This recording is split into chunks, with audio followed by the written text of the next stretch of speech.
Sanibonani, ngiphinde nginamukele namhlanje besizochaza.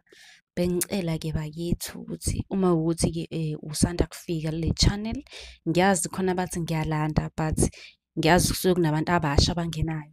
Kube ukuthi uya-subscribe la ku-YouTube, kuno-subscribe, uyayishera kwilink kubantu ohleli nabo, ucele be-subscribe.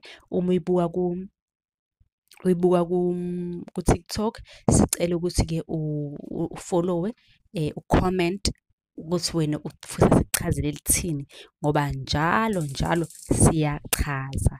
Wena-ke comment ngaleli ufuna ukuthi silichaze kwi-comment section ku-YouTube noma kuphi, bese uyangicela inamba bakithi ukuthi mina ngicela inamba ya-WhatsApp ukuze njalo ekuseni ngizokuhlupha ku-WhatsApp ngikubuze. Ngizoqala-ke ngichaze ukuthi-ke lo buzile ezothola impendulo ubuze ukuthini. Omunye ubuzile-ke la uthi yena unokuphupha nje egqoke iy'mpahla zasejele. Uma ukuthi ugqoke into zasejele kusuke kube ukuthi kunento kuwena ongayinakile engase imise impilo yakho. Okusho ukuthi kunokuthile okungenzeka ukuthi kunabantu abathile abajwayelene nawe, engase nje bekufaka enkingeni impilo yakho uyibone ima. Lokho okuzamayo amabhizinisi nani nani okubone kuma. Yebo, bengicela ukuthi uma unombuzo ubuze ku-comment, ucele inamba ku-inbox uzobe usuyithola.